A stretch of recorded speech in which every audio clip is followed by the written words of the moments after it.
नमस्कार मित्रों, आप सभी का बहुत स्वागत है मेरे YouTube चैनल पर। जिन लोगों ने मेरे चैनल को सब्सक्राइब कर लिया उनको बहुत बहुत धन्यवाद, और जो लोग नए हैं कृपया कर मेरे चैनल को सब्सक्राइब जरूर करें। आज बात करते हैं राहु और केतु की। कुंडली में राहु और केतु का बहुत अहम रोल है, बहुत ज़्यादा प्रभाव पड़ता है। आप जब भी कभी कुंडली दिखाना चाहते होंगे तो ज्योतिष जरूर इस दो ग्रहों के बारे में बात करता है। और वास्तव में ये ग्रह है नहीं, ये छाया ग्रह है। एक का सर है और एक का धड़ है। यह घर ग्रह सत्य में होते नहीं है, ये सिर्फ छाया होती है। चंद्रमा के लूनर नोड्स है, तो इनका आपके दैनिक जीवन में और आपके संपूर्ण जीवन में बहुत गहरा प्रभाव पड़ता है।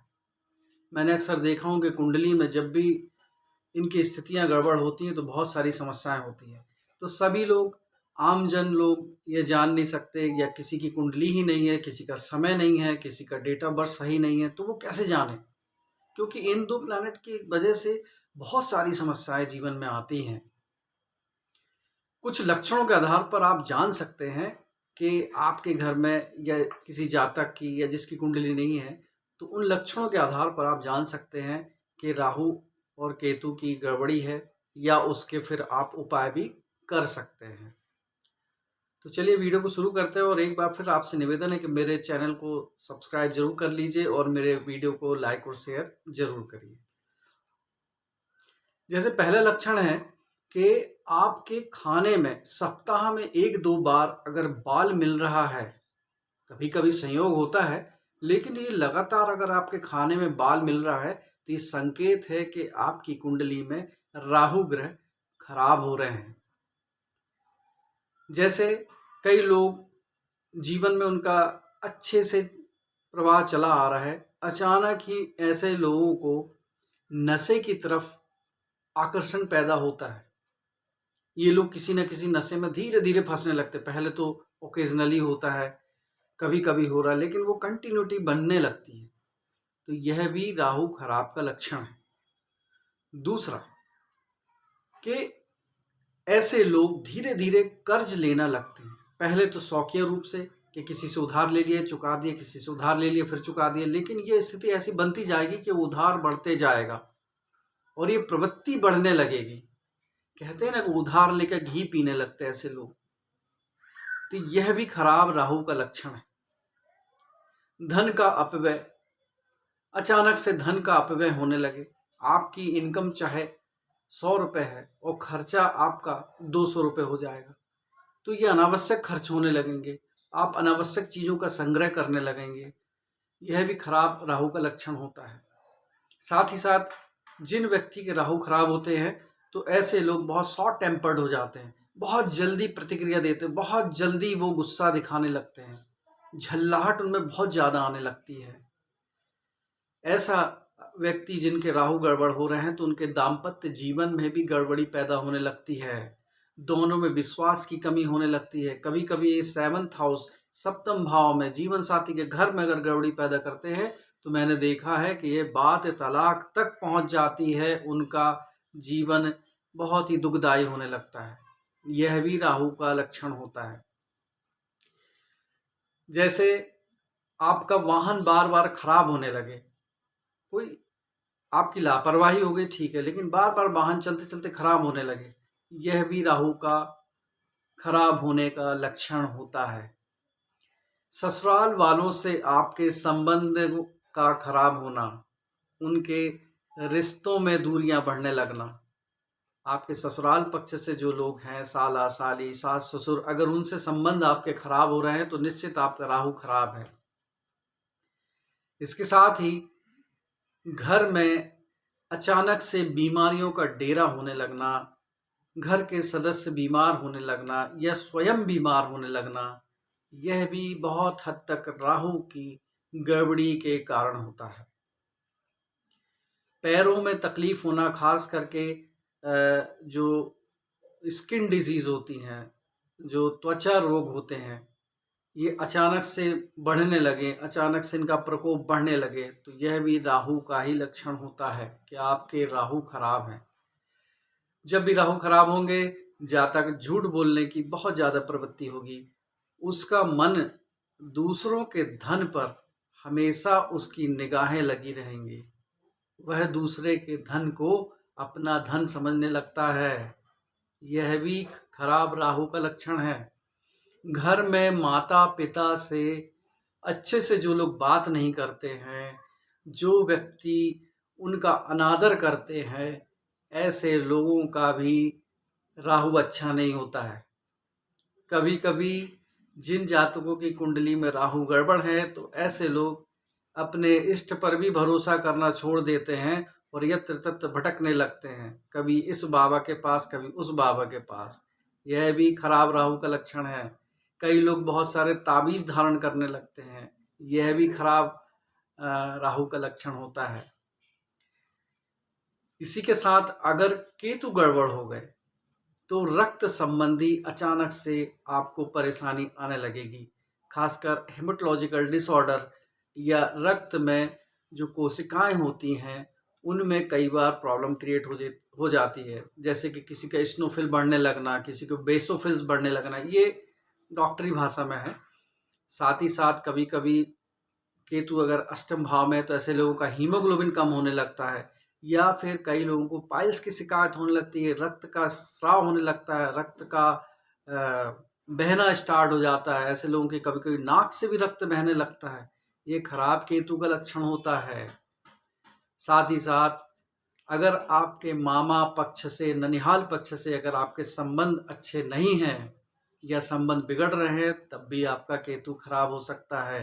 ये खराब केतु का ही लक्षण है। अचानक से दुर्घटनाएं होने लगना, आपका रक्त जमीन पे गिरने लगना, यह भी खराब केतु का लक्षण होता है।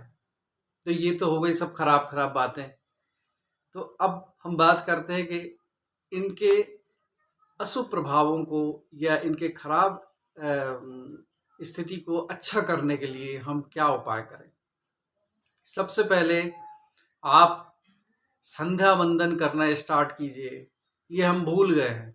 बहुत सारे लोगों, जो पुराने लोग थे, वो संध्या वंदन करते थे। संध्या अर्थात शाम का समय, जब गोधूली की बेला हो, आप कहीं पर भी हो, आप अगर अपने ऑफिस में भी हैं तो आप 5 मिनट का समय निकालिए। अगर घर में हैं तो आप मंदिर में पूजन स्थान पे गायत्री मंत्र का 11 बार जाप जरूर करें, मेडिटेशन करें। आप एक चीज ध्यान रखिए कि राहु और केतु एक सिर है और एक धड़ है। यहाँ पर दो चीजें होती है। राहु केतु गड़बड़ होने से ऐच्छिक और अनैच्छिक क्रियाएं प्रभावित होती हैं। कुछ चीजें हमारे दिमाग से सोच समझ के हम निर्णय लेने में असफल हो जाते हैं और हम गलत संगतों में पड़ जाते हैं या गलत चीजें करने लगते हैं, और कभी कभी अनायास वो चीज हमारे पास आने लगती है। जैसे एक धड़ है और एक पूंछ जैसा है। हमारे ब्रेन से लेकर के जो जो हमारी कॉर्ड निकली हुई है, मेरुरज्जु, वह पूंछ की आकृति है। यही एक सिंबल है राहु और केतु का, और इसका हमारे विचार से, हमारे मन से बहुत गहरा संबंध होता है। तीसरी बात यह है कि आप जैसे महाकाली जी का पूजन लाल पुष्प से करना स्टार्ट करिए। खासकर गुड़हल का पुष्प, जैसे कि हम जवा कुसुम कहते हैं, यह पुष्प देवी को अर्पित करने से केतु के अशुभ प्रभाव घटने लगते हैं और खत्म हो जाते हैं बहुत जल्दी। तो आप माँ काली के शरण में रहेंगे तो केतु के प्रभाव, जो अशुभ प्रभाव, करिए। पक्षियों के लिए दाना और पक्षी के लिए पानी जरूर रखिए। पक्षियों का बंधन नहीं करिए। जो प्रकृति में जो पक्षी घूम रहे हैं प्राकृतिक रूप से, उनकी सेवा करना है। कई लोग क्या करते हैं, घर में तोता ले आते हैं, घर में चिड़िया पाल लेते हैं, उनकी सेवा, वो बंधन हो जाता है, वहां पे उल्टा इम्पैक्ट आने लगेगा। तो आप पक्षियों की सेवा करने लगिए। अगर बहुत ज्यादा केतु के कारण परेशानी हो रही है तो फिर आप अपने घर में एक कुत्ते का पालन कर लीजिए, कुत्ते को पाल लीजिए, तो उससे केतु के बहुत सारे प्रभाव, जो नेगेटिव इम्पैक्ट हैं, वो खत्म होने लगेंगे। अपने मामा ननिहाल से संबंध अच्छे रख लीजिए, केतु अच्छे हो जाएंगे। और आप अपने ससुराल वालों से संबंध अच्छा रख लीजिए, अच्छा कर लीजिए, तो आपके राहु के प्रभाव भी अच्छे होने लगेंगे। जैसे अगर आपको कभी वहाँ से कोई गिफ्ट मिलने वाला है, तो वस्त्र के रूप में आप उनसे कोई गिफ्ट ले लीजिए। उनसे कभी भी अपने ससुराल पक्ष से कोई भी नशीली वस्तु, खासकर मदिरा, उनसे गिफ्ट में कभी नहीं लीजिएगा। इससे राहु के प्रभाव और कष्टकारी होने लगते हैं। गले में आप एक तुलसी माला धारण कर सकते हैं, जिससे कि राहु के जो दुष्प्रभाव हैं वो भी कम होने लगते हैं।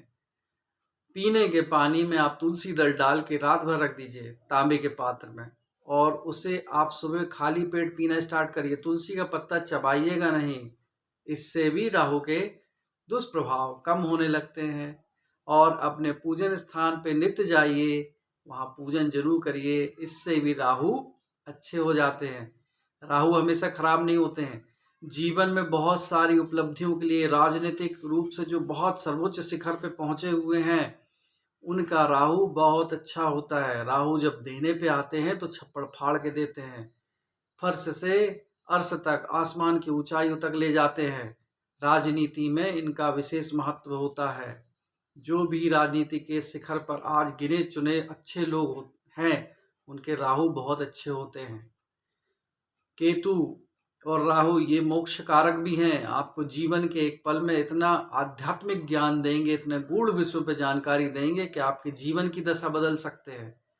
सिर्फ हमें उन्हें अच्छा रखने के लिए अच्छे बर्ताव, अच्छे कर्तव्य, अच्छी चीजें करनी है, जिससे अगर वो अच्छे हैं तो और अच्छे हो जाए, और अगर कुछ नेगेटिव इम्पैक्ट आ रहे हैं तो वो अच्छे पॉजिटिव इम्पैक्ट आने लगेंगे, सकारात्मक ऊर्जाएं आने लगेंगी। तो डरिए मत, अपने आप को सात्विक रखिए, अच्छे प्रकार से व्यवहार करिए, लोगों का दिल मत दुखाइए, दूसरे के धन पर अपनी नज़र मत रखिए, अपनी दृष्टि को साफ रखिए, मन में मैल ना हो। राहु केतु आपकी सदा मदद करेंगे, इतना आप विश्वास रखिए। अगर आपको वीडियो अच्छा लगा है तो मेरे वीडियो को लाइक और शेयर जरूर करिएगा। धन्यवाद। जय श्री राम।